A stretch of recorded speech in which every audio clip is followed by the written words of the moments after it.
Oke, selanjutnya ada biaya utilitas. Utilitas adalah manfaat yang diperoleh karena mengkonsumsi barang. Utilitas merupakan manfaat suatu barang dibanding dengan alternatif penggunaannya, meliputi biaya listrik, biaya air, biaya operasional, dan lain-lain yang menunjang perusahaan. Nah, di sini ada biaya utilitas listrik. Nah, yang pertama kalian tentukan peralatan apa yang menggunakan listrik. Contoh di sini ada biaya utilitas untuk lampu.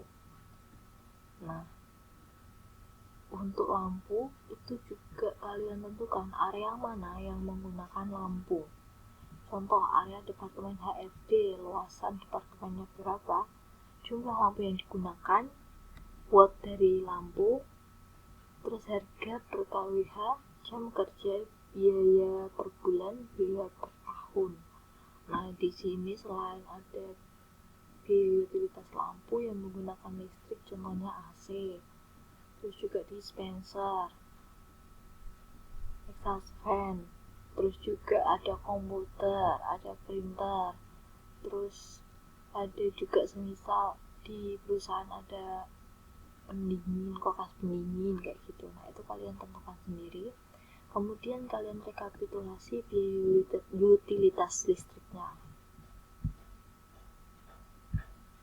Selanjutnya ada biaya utilitas air jika menggunakan PDAM ya.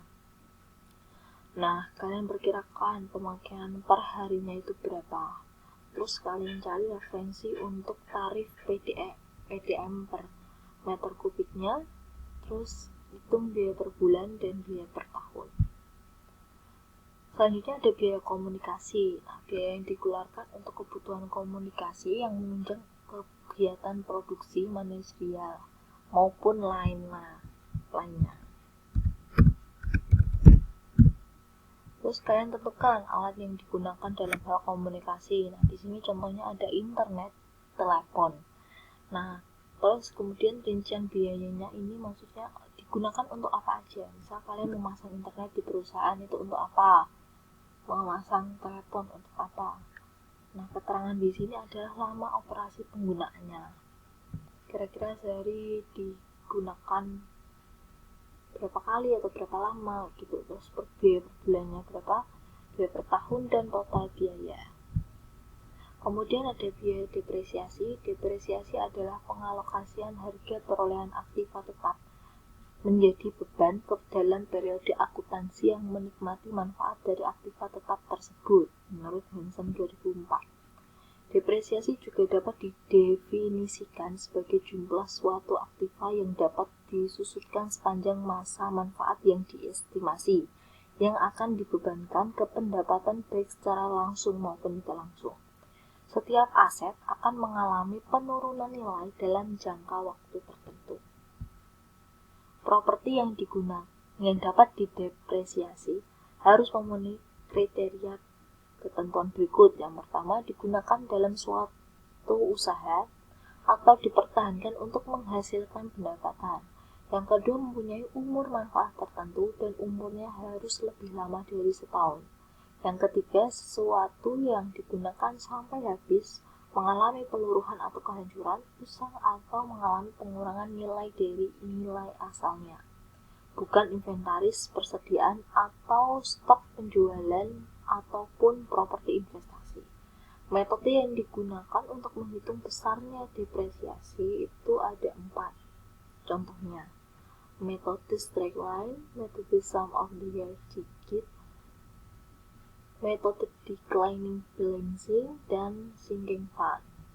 Nah, di sini terserah kalian mau menggunakan salah satu dari metode ini. Nah, kalau di sini saya contohkan untuk metode declining balancing. Yang pertama, kalian tentukan umur produknya. Kemudian tentukan harga awal pembeliannya, tentukan total harga awal, tentukan salvage value-nya atau nilai sisa.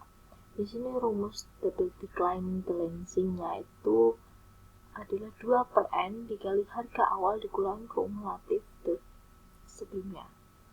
Nah, di sini ada tabelnya, langsung saja ke contoh ya.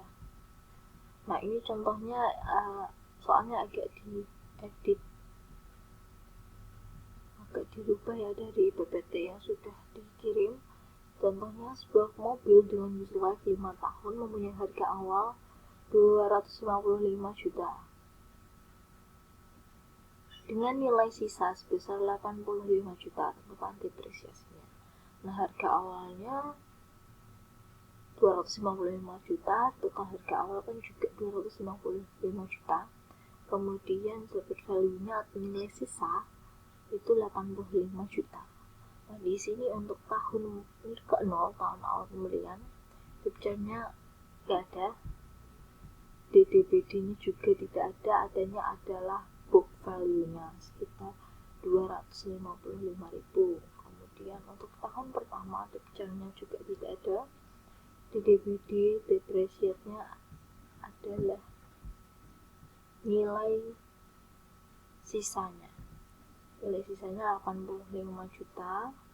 Kemudian BF-nya 170 juta, ini dari hasil 255 dikurangi 85.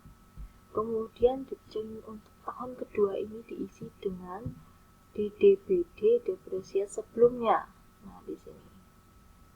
Nah, untuk DDB depresiasi yang periode kedua ini dihasilkan 68 juta itu dari hasil perhitungan 2/5. 5 itu N itu adalah umur produknya, 5 dikali 255 juta dikurangi kumulatif dari sebelumnya 85 juta. Nah, hasilnya ada 68 juta. 68 di sini. Kemudian BF-nya BV-nya ini hasil dari 170 dikurangi dengan DDBD sebelumnya. Sebelumnya 68 ya, berarti hasilnya 102. Kemudian untuk periode ketiga, picture-nya ini perhitungannya dari penjumlahan 85 ditambah 68 dihasilkan 153. Terus DDBD depresiasinya ini untuk periode ketiga 2/5 dikali 255 dikurangi 153 juta, hasilnya 40.800.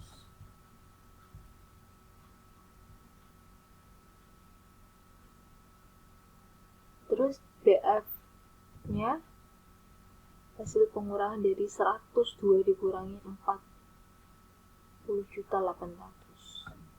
Nah, dihasilkan 61.200 dan seterusnya. Kemudian di total untuk DDBD depresiasinya, kemudian depresiasi rata-ratanya ini berarti total dibagi dengan umur produknya berapa, life-nya berapa. Kalau di sini 5 tahun berarti 232.984.000 itu dibagi 5, hasilnya 46.596.800. Kemudian ada biaya pemasaran. Nah, untuk yang pertama tentukan kegiatan pemasaran yang dilakukan perusahaan dapat berupa pemasaran iklan, membuat stand expo. Nah, ini contohnya biaya iklan di Instagram. Itu masa tayang 1 hari itu dengan harga 25.000. Nah, per bulan sekali. Nah, semisal seminggu itu hanya kita iklankan 1 kali kan. Berarti untuk 1 bulan berarti ada 4 minggu, berarti 4 kali kita melakukan promosi di Instagram. Nah, berarti dikali 4, 25.000 dikali 4 hasilnya 100.000. Terus per tahun dikali 12. Terus biaya iklan di YouTube, sekali iklan misal 3 juta, masa tayang 3 bulan berturut-turut. Nah, berarti itu kan dalam 3 bulan itu membayar 3 juta. Nah, semisal dalam setahun berarti kan 12 dibagi 3 itu 4, berarti 4 kali 3 juta berarti 12 juta. Nah, terus misal membuat stand expo itu total biayanya berapa, kalian juga hitung. Kemudian ada biaya asuransi. Yang pertama, tentukan asuransi yang perusahaan kalian berikan untuk karyawan, misal asuransi jiwa, jaminan hari tua, kecelakaan kerja, asuransi gedung, kendaraan, dan lain-lain. Nah, biaya asuransi jaminan hari tua ini kalian tentukan berapa yang ditanggung perusahaan dari upah sebelumnya dalam bentuk besaran persen. Nah, kemudian tentukan karyawan yang mendapatkan asuransi. Kemudian tentukan premi untuk tiap asuransinya. Semisal, tentukan berapa yang ditanggung perusahaan dari upah sebulan. Nah, semisal yang ditanggung perusahaan itu sebesar 4% ya dari upah sebulan. Nah, berarti yang harus dikeluarkan perusahaan, kita langsung perhitungan. Misal departemen HRD, jumlah karyawannya ada 2 ya. Misal staf HRD saja. Staf HRD kita ada 2 karyawan, gajinya 3 juta. Jadi premi per bulannya kan kita tentukan bahwasanya dari perusahaan menanggung sebesar 4%. Nah, 4% dari 3 juta. Berarti kalian hitung 4% dari 3 juta berapa? Terus jumlah premi per bulan.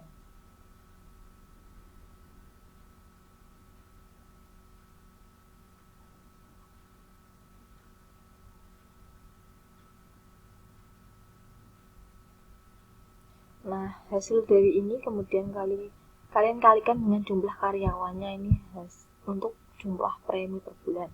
Terus kalikan 12 untuk menghitung total premi per tahun. Kemudian ada biaya asuransi kecelakaan kerja. Nah, tentukan kategori resiko rendah, tingkat resiko sedang, dan tingkat resiko tinggi dari setiap jabatan. Semisal untuk posisi direktur utama masuk dalam kategori resiko rendah dengan premi sebesar 0,2%. Kemudian untuk jabatan kepala divisi, kepala bagian staf dan pegawai tidak langsung atau yang tidak ada di lantai produksi, itu kan berarti tingkat resikonya juga rendah sebesar misal 0,3%. Nah, sedangkan untuk operator masuk dalam kategori tingkat resiko tinggi kecelakaan kerja karena dia berhubungan dengan mesin, sebesar mungkin kita kasih 1,2%. Nah, misal sudah ditentukan, kita hitung misal direktur. Tadi ada 1 karyawan, gajinya misal 10 juta. Kita sudah tentukan tadi untuk direktur itu preminya sebesar 1,2. Berarti nanti kita hitung dari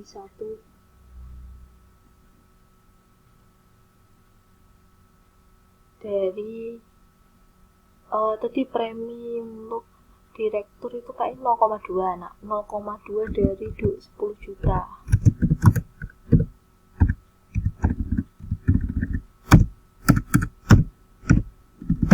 Nah, itu kalian hitung, kemudian jumlah premi per bulannya juga sama, dikalikan dengan jumlah karyawannya, kemudian cari total premi per tahunnya. Terus selanjutnya ada biaya asuransi gedung. Contoh biaya asuransi gedung, misal tas pabrik itu kalian perusahaannya berapa? Di sini contohnya 1987,5. Kemudian harga bangunan per meter perseginya itu 170.000. Premi gedungnya 1,5%. Jadi dia biaya per bulannya 5.068.125. Tinggal nanti dikali dengan 12. Kemudian ada biaya asuransi kendaraan. Nah, tentukan besaran premi berdasarkan rentang harga mulai 0 hingga harga terbesar. Nah, contohnya di sini misal harga kendaraan dari 0 sampai 125 juta. Misal kita kasih premi sebesar